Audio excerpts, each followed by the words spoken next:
तो मैं संतोष सर अपने YouTube चैनल और Facebook पेज पे आप सभी का स्वागत और अभिनंदन करता हूं और मैं आशा करता हूं कि आप लोग स्वस्थ होंगे, मस्त होंगे और अपने पढ़ाई में और अपने मैथ के रिवीजन करने में व्यस्त होंगे। तो आइए मैं आप लोगों के लिए आज फिर से क्लास 12 का जो मैथ है और उस मैथ में जो एक चैप्टर दिया है सारणी, जिसको इंग्लिश में डिटर्मिनेंट्स के नाम से जाना जाता है, और उसी चैप्टर को हम आज फिर से आगे बढ़ाने के लिए आप लोगों के सामने आए हैं। और चैप्टर में एक्सरसाइज होगा 4.1 और 4.1 का क्वेश्चन नंबर होगा 6। क्वेश्चन नंबर 6 में मात्र एक प्रश्न दिया है। इसके पहले आपको याद होगा कि हम 4.1 में यानी 4.1 में एक नंबर में जितने भी क्वेश्चन थे सबको मैंने आपको वीडियो के माध्यम से प्रोवाइड करवा चुका हूं। फिर आप लोगों को याद होगा कि 2 नंबर में जो प्रश्न थे उसको भी मैंने आप लोगों के सामने वीडियो के माध्यम से भेज चुका हूं। फिर उसी तरह से 3 नंबर प्रश्न भी आप लोगों को हम करवा दिए हैं। फिर चौथा प्रश्न भी वीडियो के माध्यम से आप लोगों ने देखा भी होगा। और पांचवें नंबर यानी क्वेश्चन नंबर 5 में 4 प्रश्न थे, जिसमें से हमने आप लोगों के सामने वीडियो के माध्यम से एक प्रश्न को सरल किया था और मैंने बताया था, बोला था आप लोगों से कि 2, 3 और 4 आप अपने से रिवीजन कर लीजिएगा, अपने से बना लीजिएगा। ठीक है, तो मैं आशा करता हूं कि आप लोग दूसरा, तीसरा और चौथा प्रश्न बना लिए होंगे, रिवीजन भी कर लिए होंगे और अब इंतजार कर रहे होंगे प्रश्न नंबर 6 का कि कब 6 नंबर प्रश्न सर आते हैं, बनाते हैं और साथ साथ हम लोग उसको देखेंगे और बना लेंगे। तो आप लोगों का इंतजार अब खत्म होता है और आ गया है क्वेश्चन नंबर 6। आप लोग देखिए और हम बनाते हैं, या हो सके तो आप लोग भी हमारे साथ साथ बनाते चलिएगा। ठीक है, तो आइए लेट नहीं करते हुए बिना विलंब किए क्वेश्चन नंबर 6 को बनाते हैं और आप लोगों को समझाने की कोशिश भी करते हैं। तो देखिए क्वेश्चन नंबर 6 देख लीजिए, लिखा है कि यदि ए, ठीक है, यदि ए का मान जो दिया है ना, ए का वैल्यू 1 1 2 2 1 3 5 4 9, ठीक है, हो तो मोड ए का मान ज्ञात कर देना है, मतलब सारणी ए का मान निकाल देना है। ठीक है, एकदम इजी प्रश्न है, आप लोग देख के खुश हो गए होंगे कि इतना इजी प्रश्न आता है क्या ना। तो इतना प्रश्न इजी या इतना इजी प्रश्न आपसे पूछा जाता है क्योंकि आपके किताब में है, आपके एक्सरसाइज में है, तो बनाना आपकी जिम्मेवारी है और हो सकता है कि ये परीक्षा में आए तो वहां भी आप अच्छे से बना के आए। ठीक है, तो आइए हमारे साथ आप भी बनाइए। देखिए इसमें से करना कुछ नहीं होता है, आपको भी हमने बता दिया है पहले वाले वीडियो में कि पहले A1 A2 A3 निकाल लीजिए, फिर B1 B2 B3 निकाल लीजिए और फिर C1 C2 C3 निकाल लीजिए। और जैसे A1 A2 और A3 निकला, B1 B2 B3 निकला और C1 C2 C3 निकला, समझिए कि आधा प्रश्न आपका सरल हो गया। ठीक है, और साथ साथ इस सूत्र को भी आप ध्यान में रखते चलिएगा। ठीक है, तो आइए हम बनाते हैं। चलिए देखिए, यहाँ सबसे पहले सारणी ए लिखिए और आपको क्या पता है, आपको पता है ना कि A1 होता है, A2 होता है, A3 होता है, फिर B1 फिर B2 और ये B3 होता है, और ये क्या C1 C2 और ये C3 होता है। ठीक है, आपको पता है A1 A2 A3 B1 B2 B3 और C1 C2 C3,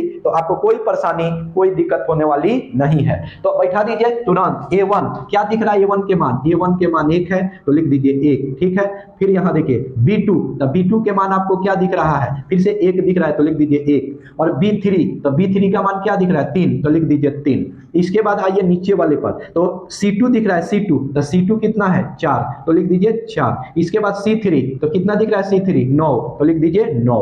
फिर माइनस है तो दे दीजिए माइनस। और A2 कितना दिख रहा है 1, तो लिख दीजिए 1। और 1 लिखने के बाद तुरंत आप क्या कर दीजिएगा कि तुरंत आप मोड के चिन्ह दीजिए। और फिर देखिए B1, तो क्या है B1 में आपको दिख रहा होगा 2, तो लिख दीजिए 2। फिर B3, तो B3 में आपको दिख रहा होगा 3, तो लिख दीजिए 3। फिर नीचे वाला देखिए C1, तो C1 में आपको दिख रहा होगा 5, तो लिख दीजिए 5। और फिर C3, तो C3 में आपको दिख रहा होगा 9, तो लिख दीजिए 9। ठीक ना, फिर प्लस A3, तो A3 में आपको दिख रहा होगा 2, तो लिख दीजिए 2। ठीक है, और यहाँ देखिए B1, तो क्या दिख रहा है B1, तो B1 में 2 दिख रहा है ना, तो 2 लिख दीजिए। और फिर देखिए B2, तो B2 में दिख रहा है 1, तो लिख दीजिए 1। फिर नीचे C1, तो C1 में आपको 5 दिख रहा होगा, देख सकते हैं आप, तो यहाँ है 5। और फिर C2, तो C2 में दिख रहा होगा 4, तो आप आराम से लिख दीजिए 4। ठीक है, तो जैसे यहां तक आपने निकाल के और फॉर्मूला को बैठाया तो आप समझ के चलिए कि आपका 50% क्वेश्चन बन चुका है। ठीक है, अब रह गया 50%, तो 50% को आप क्या करेंगे,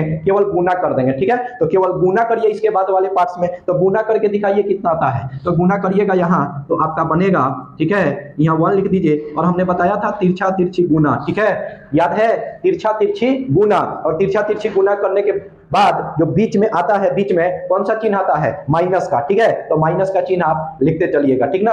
तो लिख दीजिए, 1 में 9 से गुना करिएगा तो 9, और माइनस होता है, और 4 में 3 से गुना कीजिएगा तो 4 3 12 हो गया।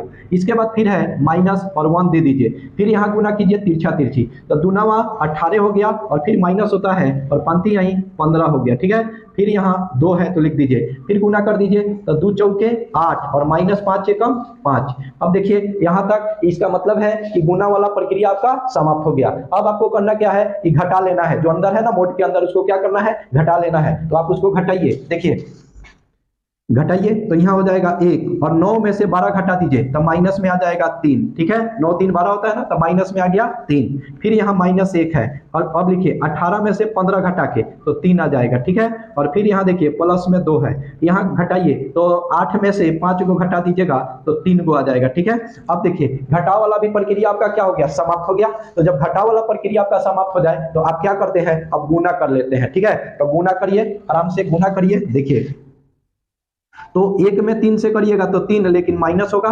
और फिर देखिए यहाँ है माइनस, तो यहाँ कर दीजिए आप माइनस, और माइनस करने के बाद यहाँ क्या है 1 में फिर 3 से गुना कीजिएगा तो 3 हो जाएगा, और फिर यहाँ प्लस, और प्लस लिखने के बाद 3 दूना कितना हो जाएगा, 6 हो जाएगा। ठीक है, अब देखिए ना, आप आराम से गुना हो गया, तो गुना में क्या क्या आया, 1 में -3 से गुना किए तो -3 आ गया, और इसके बाद -1 में +3 से गुना किए तो -3 आ गया। ठीक है, और इसके बाद 2 में 3 से गुना कर दीजिए तो कितना आ गया, 6 आ गया। अब इसको थोड़ा सा इधर बना देते हैं, आप यहाँ देख सकते हैं। ठीक है, अब यहाँ हो गया मोड ए, और बराबर का चिन्ह दीजिए, -3 और -3 कितना होता है, -3 मिलकर कितना होता है, -6 हो जाता है, और प्लस में कितना दिख रहा है, 6 दिख रहा है। अब आपको बताइए कि +6 और -6 मिलकर कितना हो जाता है, 0 हो जाता है कि ना। +6 से -6 कट गया तो कितना बचा, 0। तो यही आपका निकल के क्या आ गया, 0। तो आई होप कि आप लोगों को ये वाला वीडियो बहुत ही अच्छे से समझ में आ गया होगा। और इस प्रकार के प्रश्न, यानी ये 3 कोटि 3 गुने 3 कोटि वाला है ना, तो 3 गुने 3 कोटि वाला के लिए आप इस फॉर्मूला को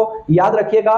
3 गुने 3 कोटि वाला में कैसा हूं अंक दे, माइनस प्लस आप फॉर्मूला का यूज करके आप बना सकते हैं। तो आई होप कि आप लोगों को ये वाला वीडियो बहुत अच्छा लगा होगा। तो अच्छा लगे तो कमेंट कीजिए, लाइक कीजिए, और विद्या क्लासेस बाय संतोष सर को यूट्यूब पर जाकर के सब्सक्राइब कर दीजिए, ताकि इस प्रकार के वीडियो आप लोग को मतलब मिलते रहे, और आप लोग अपने मैथ को आगे बढ़ाते रहें और रिवीजन स्टार्ट रखें। ठीक है, तो नेक्स्ट वीडियो के लिए आप लोग इंतजार करते रहिए। तब तक के लिए आप लोगों को धन्यवाद।